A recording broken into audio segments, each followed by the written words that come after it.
PRN Sabah semakin panas apabila kenyataan seorang exco di Kedah, Mansur Zakaria, menjadi tular kerana mendakwa kempen pilihan raya di Sabah kononnya semudah memberi roti kardingnya. Kenyataan itu mencetuskan gelombang kemarahan rakyat Sabah yang menganggap ia sebagai penghinaan terhadap maruah pengundi Borneo. Sebagai respon, calon PN Karambunai, Dato' Dr. Ali Akbar Gulasan, tampil dengan mesej paling tegas. Orang Sabah bukan boleh dibeli. Bukan dengan roti kardingnya, bukan dengan duit. Kenyataan ini memberi isyarat bahawa isu maruah pengundi Sabah kini menjadi sentimen utama menjelang PRN 17.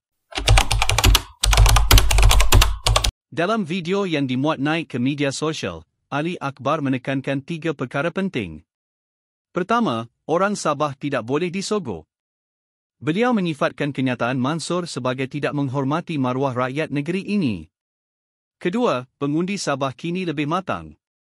Orang Sabah ada maruah, ada pemikiran sihat, mereka tahu memilih, katanya. Ketiga, ini bukan isu roti, tetapi isu harga diri. Isu ini menyentuh soal persepsi semenanjung terhadap Sabah. Dan itu amat sensitif ketika PRN semakin hampir. Komen Ali Akbar menjadikan naratif bahawa pengundi Sabah kini bukan mudah dibeli sebagai modal kempen PN di Karambunai.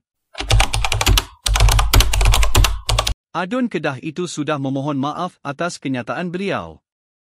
Namun, bagi ramai orang Sabah, kerosakan sudah berlaku. Mengapa? Kenyataan seperti itu dianggap rendah akal dan meremehkan orang Sabah. Ia menghidupkan kembali sentimen lama, semenanjung tidak memahami Sabah. Isu ini memberi peluru politik kepada parti-parti tempatan pembangkang. Dalam konteks PRN Sabah, isu kecil seperti roti kardingnya boleh bertukar menjadi sentimen besar. Isu ini membuka ruang kepada parti-parti untuk memainkan sentimen. PN, melalui Ali Akbar, mengambil posisi mempertahankan maruah Sabah. Parti tempatan Sabah, seperti gagasan Sabah First, boleh menggunakan isu ini untuk mengulangi naratif otonomi Sabah dan harga diri negeri. Warisan GRS berpeluang tampil sebagai juara rakyat Sabah jika mengulas dengan betul. Pendek kata, isu kecil boleh menjadi bom politik jika dimainkan tepat. Dari sudut analisis, ia mencerminkan ketegangan antara persepsi semenanjung terhadap Sabah. Ia mengesahkan bahawa pengundi Sabah tidak mahu dilihat sebagai senang digula-gulakan. Ia menguntungkan mana-mana calon yang memainkan tema maruah harga diri.